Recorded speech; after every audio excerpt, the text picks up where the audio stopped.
I'm delighted to be joined today by Valerie Babb. Valerie is the Andrew Mellon Professor of Humanities at Emory University and one of the co-authors of Black Georgetown Remembered, which we'll be talking about today. So thank you for joining us, Valerie. My pleasure. First, I want to acknowledge that we're having this conversation at a particular moment.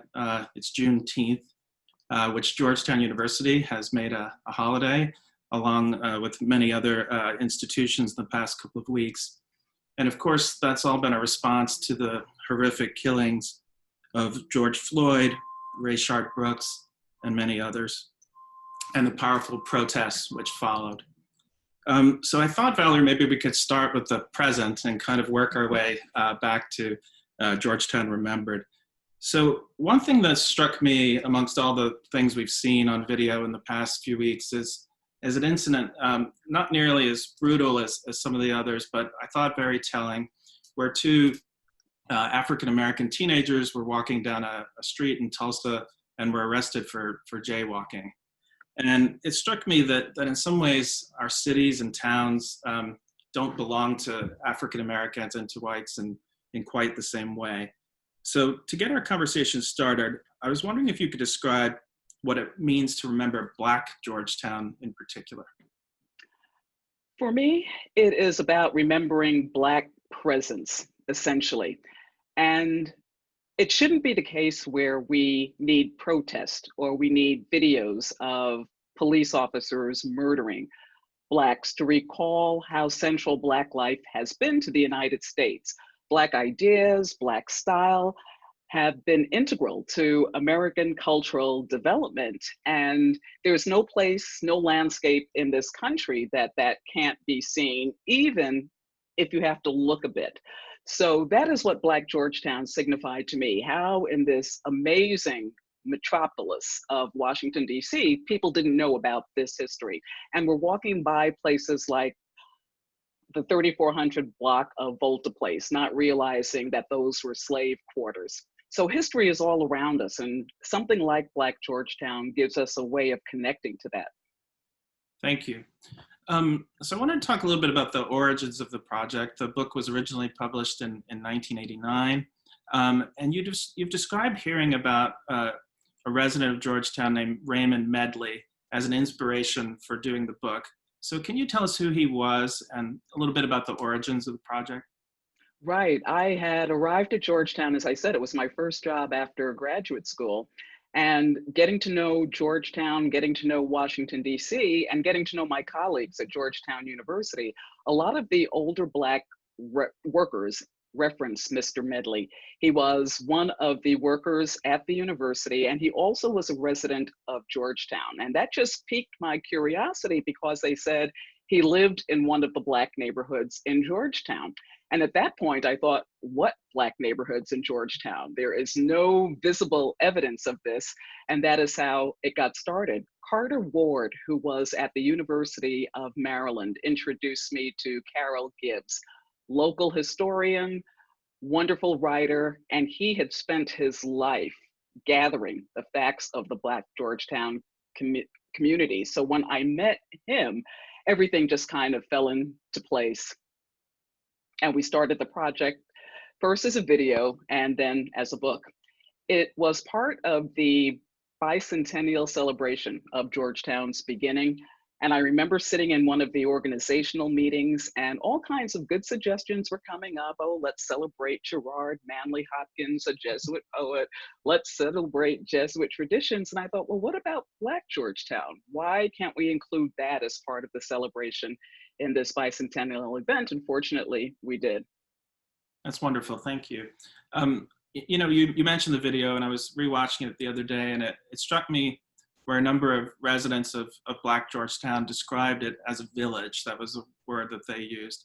And I was wondering if you could tell us, what characterized Black Georgetown as a community.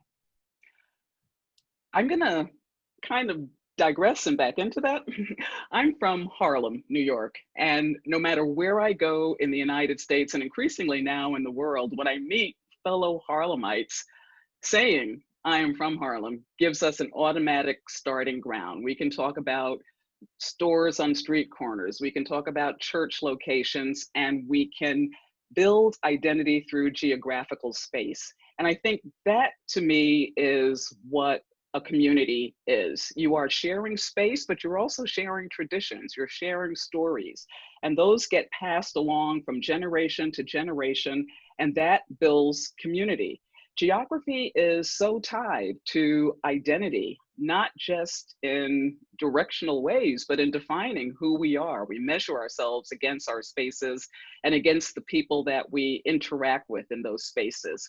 Specific markers take us back to times in our lives. For Black Georgetown, I noticed that when we interviewed a lot of the residents, the Blue Mouse Theater kept coming up and up and up in conversation, the Rose Park Playground.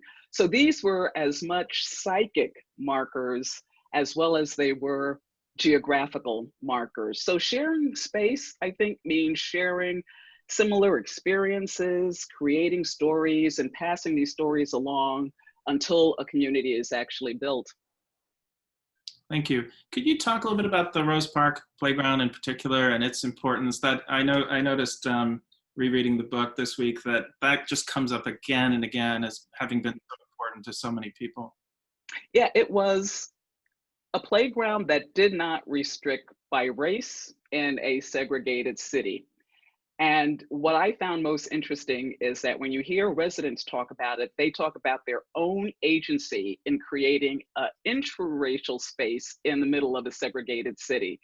One of our respondents said that they went down to the playground and it said Rose Park Recreation, and they changed the sign to Rose Park Recreation to emphasize how they were changing history.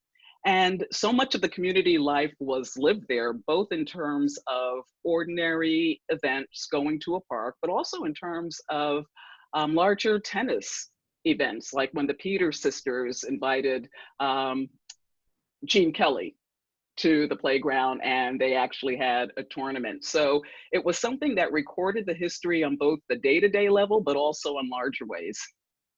Thank you. So as late as 1930, the population of Georgetown was still about 1/3 African American. So it seems like the 1940s and 1950s were crucial years, and I guess what we would now call the gentrification of Georgetown. So I was wondering, what was the impact of the Georgetown Citizens Association and the Old Georgetown Act of 1950 in particular? Yes, I'd like to answer that by reading just very briefly a passage from the book. This is from the minutes of the Georgetown Citizens Council. And one of the members said, "The area I believe to be the worst in Georgetown and causes the most trouble to the authorities and to the community are the houses situated on the 30th Street, south of M Street to K Street, where many colored people live in these few houses." And as you look at the minutes of that organization, you see how under the guise of community revitalization, a racist agenda was put in place to move residents who lived there out. And the Old Georgetown Act was actually what legally and financially sealed it for many of those residents. Once it was declared a historic district, real estate prices went up, so those who were renting had virtually no hope of being able to buy their homes. Those who did own their homes now faced escalating real estate tax prices. Others also face meeting requirements of what living in a historic district meant, so that you couldn't just replace a sagging window, you had to replace it with a particular window of historic significance. And again, that kind of expense was out of the reach of many of the residents.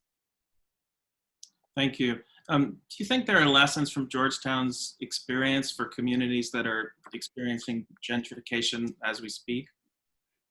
That is the other thread that made this work so meaningful to me. I was seeing signs of that in my old neighborhood in Harlem, where people were being displaced for similar reasons as what happened in Georgetown. And I think Georgetown does give us the opportunity to think about, how do we allocate living space fairly? Can we think about increasing rent controls? Can we think about establishing community land trusts, using anti-eviction ordinances to make sure that people can stay in their residence? So all of this, I think, means prioritizing humanity over profit, and that's always a difficult thing to do, but that's one of the things that I think this history teaches us. We must do that. Thank you. One of the things I found very moving, again, rereading the book, was the way it describes Black Georgetowners who grew up within literally the shadow of what they called the college wall, the gates of Georgetown University, but were not allowed to set foot on campus in an age of segregation. And in the years since the book was published, Georgetown University has begun to address the role of slavery in the university's past. And I was wondering if you can comment on how much of that past was in your mind and your co-authors in 1989, and whether the book had a role in kind of pushing that conversation forward at Georgetown. Well, of course, I would like to say yes, the book had a huge role in pushing this conversation, but I don't think I would be very far off the mark. One of the things, especially since I was a professor at Georgetown, that I wanted to investigate further was the whole history of Patrick Healy, who he was, how his life was kind of quietly ignored. So I think that the book's focus on his history brought the university smack into all of the questions that the community history was posing. I'd like to think that our attempt to make Patrick Healy a more visible figure started conversations moving. Oh, we didn't know the president of Georgetown was once a Black man. Oh, well, what does that mean? What does that signify? What can we learn from looking at his past? And then I think from there, awareness of the university's links to enslavement actually grew. The ways in which the college relied on the plantations that were in Maryland and use slave labor essentially to finance university operations. Certainly the ways in which slaves were donated by students who came to Georgetown as if that was a kind of legacy gift. My students at the time were very interested in this history, and I think I see the seeds of the advocacy that led to Georgetown's more recent statements, beginning with their understandings, with their activism. And that, I think, laid the ground for the embracing of the work that someone like Richard Cellini did when he actually traced the histories of those slaves who owned Georgetown. And then Georgetown responded, I think, in very positive ways. I think back to Frederick Douglass's comment, power concedes nothing without demand. And in some ways, what Georgetown was able to do in the 21st century started with that demand in the 20th century that this be a recognized history. I would also like to just acknowledge the kind of collegiality that was actually part of Georgetown's nature then that also allowed this to happen.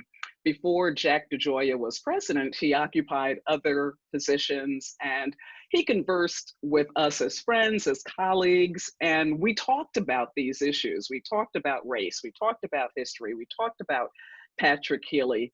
And I think that enabled him to have a particular perspective when he was actually faced with making some very tough decisions and balancing the interests of varying constituencies. So all of these kind of came together in a perfect storm in some ways, but I do think the unearthing of this community, the unearthing of their history, and the ability of the video to allow people to talk about their own histories and their relations to it lay the foundations for what would happen later.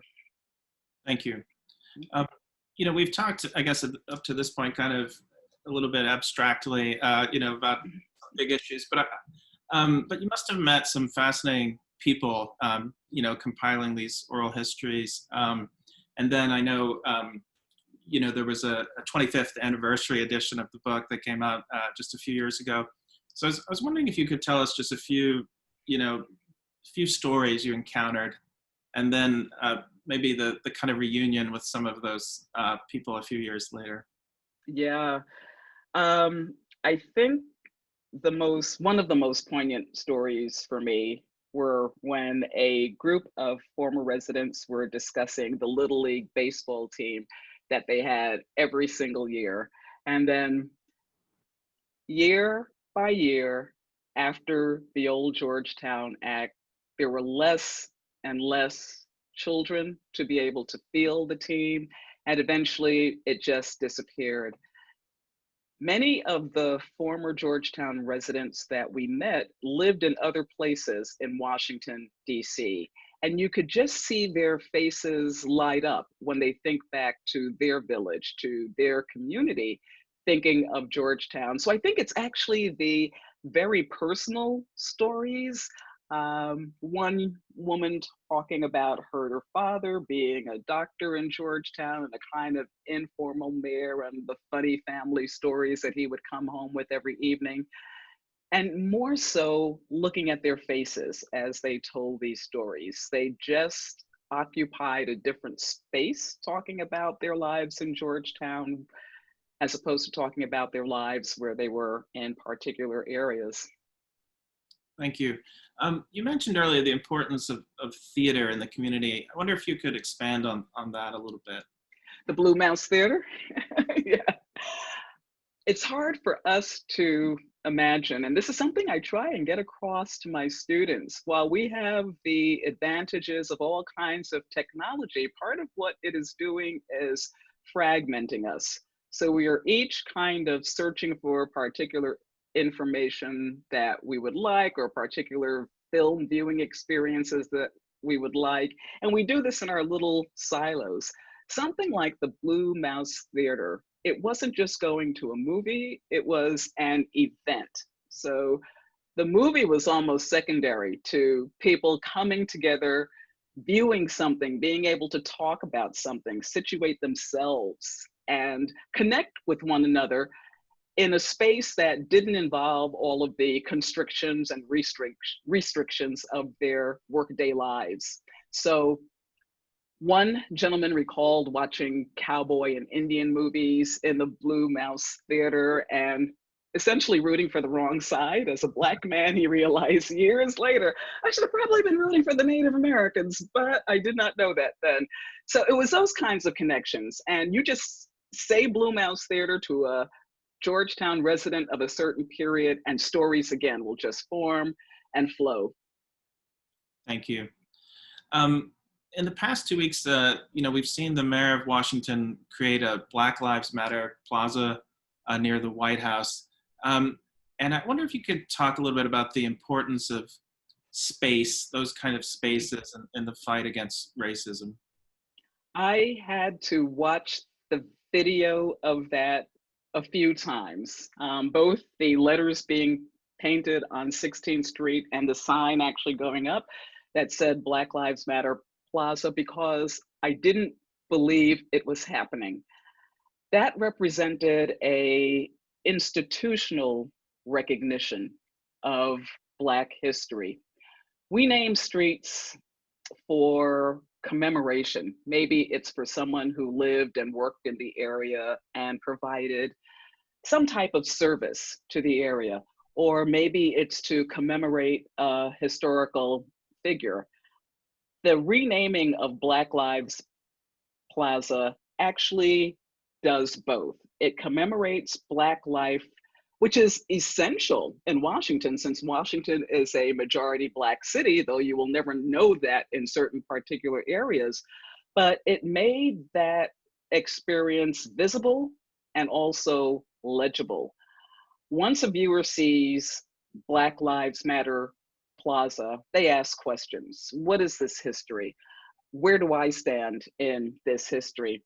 And I think visibility and legibility are important for people fighting for social justice. You want to be seen, but you also want to be understood in your own terms. Thank you. Mhm. Um, could you tell us a little bit about Black Georgetown today? I ask because I've gotten to know a little bit a member of the congregation at Mount Zion Church, and it struck me from speaking to her that there is a kind of Georgetown diaspora of people Yes. suburbs, maybe, but who still have connections to the community. For example, maybe still come to church services, on Sunday. Is that true, or how would you characterize Black Georgetown 2020? Yeah, I think that is a very good characterization. Fortunately, some families were able to maintain and stay there, but the churches, which really were the network and the heart of this community, so much so that I think this was some of the easiest, well, relatively easiest research that I've had to do because I didn't have to go to a variety of places. Once I went to one church, another, and the third, all of that information was kind of located centrally. So you could talk to ministers who knew their congregation, knew their congregation's history, could introduce you to that community, and could get these wonderful recollections. And you also do get the explanations of how each one had to go somewhere else, leave this community for a variety of different reasons.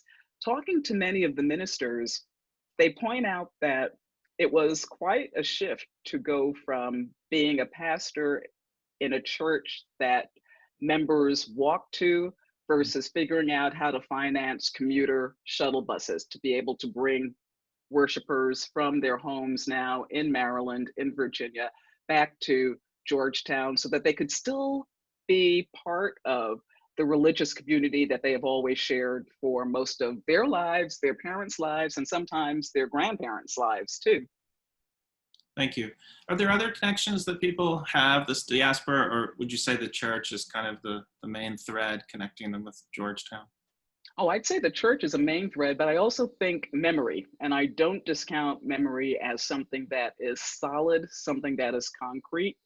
And I think that connects them to the community as well, what that community signified for them. Over and over, phrases such as, you knew everybody's name. Classic Black community, as a Black child, if you did something wrong, 4 or 5 mothers and fathers would correct you before you got home to your ultimate punishment.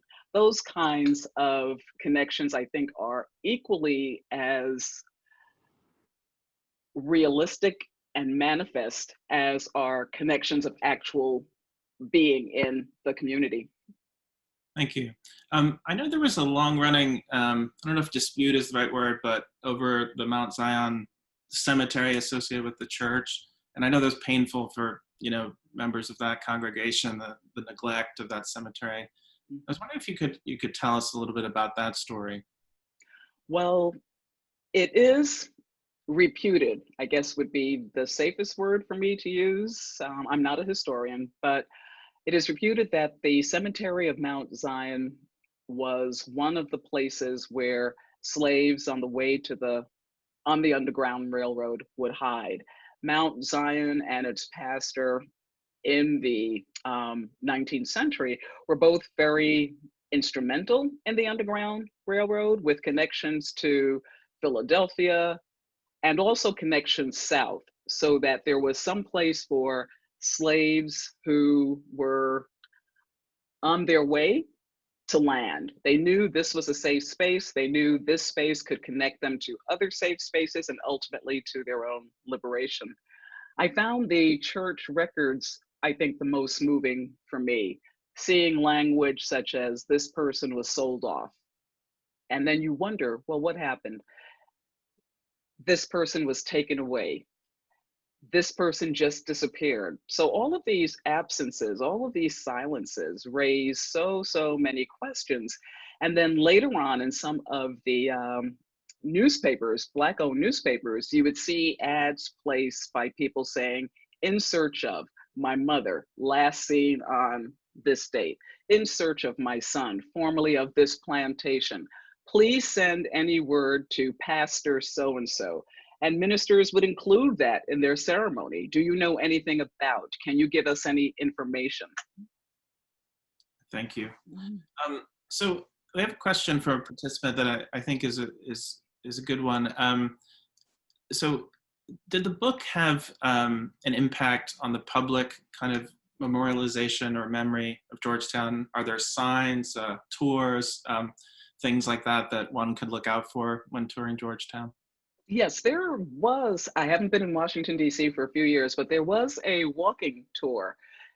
And that was made available through the DC Public Library and also through Georgetown. People could pick up a map and just kind of do a self-guided walk through those places in Georgetown. And I would like to say, you know, Carol Gibbs was really instrumental in identifying what would be those neighborhoods that one should go to.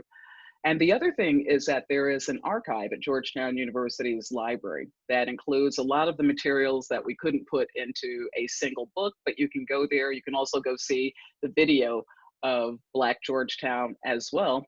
And then you get a more specific guide to the places of historical significance in Black Georgetown's experiences. Thank you. So we're coming to the end of our time, and unfortunately, we could, I think, talk for much longer. But I wondered if we could end just by if you could talk a little bit about how the act of remembering Georgetown as a Black community matters for the future. Yeah, I think it goes back to those two concepts of visibility and legibility.